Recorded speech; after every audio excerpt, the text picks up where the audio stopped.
ओम शांति। आज जीवन में कई बार बहुत सारी बातें हमें दुखी कर देती हैं। कई बार लोगों का अपमान हमें दुखी कर देता है और कई बार लोगों की कही हुई बातें। लेकिन हम कौन से एक सत्य से अभी भी दूर हैं जिसके आधार पर हम अपमान भी सहन करते हैं और दुख भी। अगर हम जीवन में इस सत्य को जान लें तो शायद हमें जो अपमान की फीलिंग है या दुख की चिंता है वो खत्म होना शुरू हो जाए।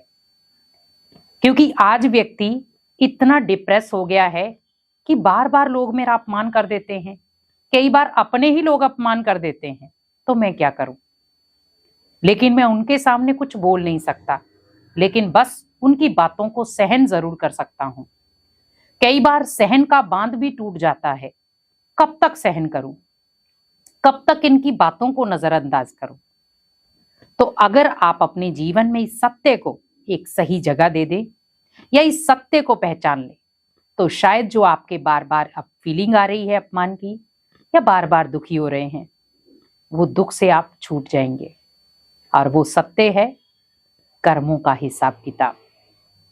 क्योंकि आज व्यक्ति यही भूल रहा है कि मेरे साथ क्या हो रहा है, क्या ये मेरे ही कर्म तो नहीं है। क्योंकि हमने जो बीज बोया होगा हमें उसी का फल मिलेगा। हमें कोई एक्स्ट्रा भगवान फल नहीं देता या एक्स्ट्रा कोई इंसान आपको फल नहीं देता। आज कई बार चलते फिरते भी हमारी किसी से लड़ाई हो जाती है।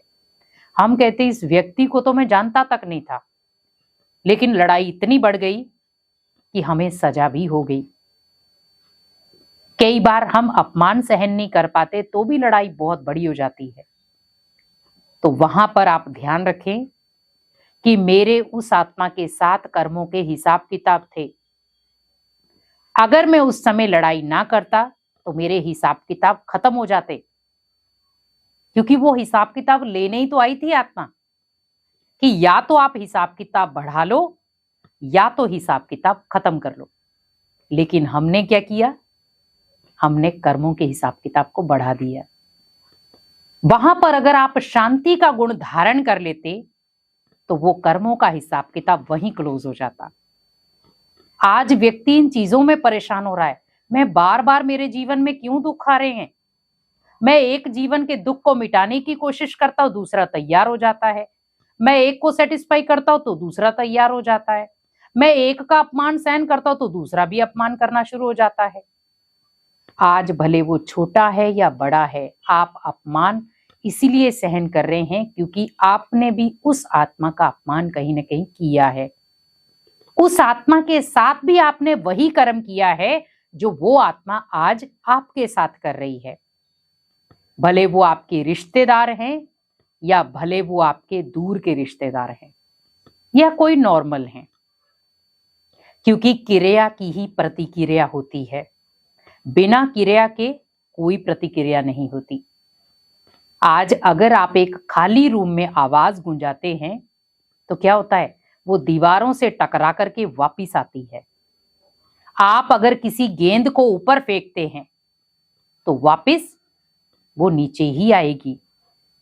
आप भले कितना भी उसे ऊंचाई पे फेंक दें, लेकिन अगर आप गेंद को ऊंचाई से नीचे की तरफ भेजते हैं तो वो नीचे ही थोड़ा सा ऊपर आकर के नीचे गिर जाएगी। क्योंकि उसे पता है कि मेरी स्तर नीचे ही है। वैसे ही कर्मों का हिसाब किताब है। अगर आप किसी को देंगे नहीं तो आपको मिलेगा नहीं। लेकिन अगर आपके साथ आपने अगर किसी के साथ कुछ हिसाब किताब इकट्ठा किया है, मैं ये नहीं कहूंगी कि इस जन्म का, आपके पूर्व जन्मों के भी हिसाब किताब हैं जो अभी तक कंप्लीट नहीं हुए। लेकिन अगर मैं लड़ाई झगड़ाई करता रहूं, गुस्सा ही करता रहूं या अपमान ही करता रहूं तो मेरे कर्मों के हिसाब किताब कम नहीं होंगे, वो बढ़ेंगे और वो दुखदायी बन जाएंगे। आप दुखों को मिटाने की कोशिश करेंगे और वो बढ़ाने की कोशिश करेगा। क्योंकि आज आप देखें, व्यक्ति कोई बुरा काम करता है, उसे सजा मिलती है। अगर वो चाहे तो उस बुरे रास्ते को छोड़ सकता है, कई छोड़ भी देते हैं और वो अच्छे रास्ते पर चल पड़ते हैं। क्योंकि उनका कर्मों का हिसाब किताब उस आत्मा के साथ इतना ही था, उसके आधार पर उसे सजा मिली और हिसाब किताब खत्म हो गया। लेकिन अगर हिसाब किताब हमें खत्म ही करना है तो क्यों ना हम ऐसी तरीके से खत्म करें जो बने ही नहीं कभी। अगर मुझे लग रहा है यहां पर कि मेरा हिसाब किताब उस आत्मा के साथ ज्वाइंट हो रहा है, भले वो पारिवारिक साथी है, वहां पर थोड़ी सतर्कता दिखाएं कि ये मेरे कर्मों का हिसाब किताब है। यहां पर मुझे लड़ाई झगड़ा गुस्सा करके या अपमान करके उसे बढ़ाना नहीं है, मुझे शांति से उसे हल करना है और खत्म करना है। तो आपका हिसाब किताब वहीं खत्म हो जाएगा, दोबारा बढ़ेगा नहीं। लेकिन फिर वो आत्मा, अगर आपने फिर से दोबारा वो लड़ाई झगड़ा या अशांति फैलाई, तो उस आत्मा के साथ फिर से आपका टकराव होगा और वो आत्मा फिर से आपका कर्मों का हिसाब किताब लेने आएगी। कई बार आपने देखा होगा वाहनों के बीच में टक्कर हो जाती है। मान लो किसी ट्रक ने किसी गाड़ी को ठोक दिया, 4 लोग मर गए। कई बार बाइक पे चलते चलते किसी ने पीछे से ठोक दिया, तो ये भी यहां पर हिसाब किताब हैं, उस जगह का भी, उन लोगों का भी। लेकिन वहां पर अगर आपके कर्म श्रेष्ठ हैं, अगर आपने दुआएं कमाई हैं और अगर आपका उस आत्मा के साथ कोई ऐसा कठिन हिसाब किताब नहीं है, तो टक्कर खाने के बाद भी आप बच जाएंगे।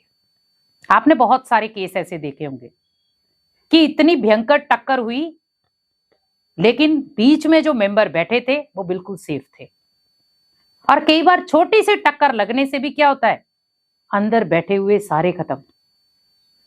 या कई बार आपने देखा होगा कि इतना दुर्घटना इतनी भयंकर हो जाती है और एक व्यक्ति ने शरीर छोड़ा, 3 बच गए, क्योंकि उसका उस एक व्यक्ति के साथ ही हिसाब किताब था, 3 के साथ था ही नहीं।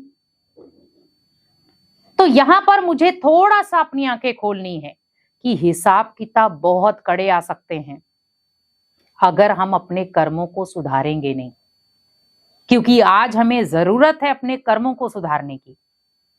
अगर हम नहीं सुधारेंगे तो जीवन की दुख परिस्थितियां उसे सुधारेंगी। इसीलिए आज व्यक्ति इतना डरा हुआ भी है, लेकिन इतना निश्चिंत भी है। कोई बात नहीं, देख लेंगे, सामना कर लेंगे। लेकिन जब वो फेस करने के लिए बात आती है, हम सहन भी नहीं कर पाते। तो अगर मुझे उस चीज से बचना है तो याद रखें, मेरे हर एक आत्मा के साथ, भले वो मेरे खुद का बच्चा है, मेरी पत्नी है, मेरा पति है, मेरे रिश्तेदार हैं, पर सभी के साथ आपका कोई ना कोई कर्मों का हिसाब किताब है। तो आत्मा वो आपके जीवन में, लाइफ में आई है। अगर उनके साथ कोई आपका हिसाब किताब ना होता तो वो आपके जीवन में कभी आती ही नहीं। अगर वो आई है तो समझ जाएं कि इसके साथ मेरा कोई कार्मिक अकाउंट है, अच्छा भी हो सकता है, बुरा भी हो सकता है। तो इसीलिए कर्मों के हिसाब किताब को समझें और अपने कर्मों को सुधारें, और कर्मों को सुधार कर आप कर्मों की सजा से भी इजीली बच जाएंगे। इसीलिए कोशिश करें कि जितना हो सके कर्मों को सुधारें और अपनी लाइफ को खुशनुमा बनाएं। ओम शांति।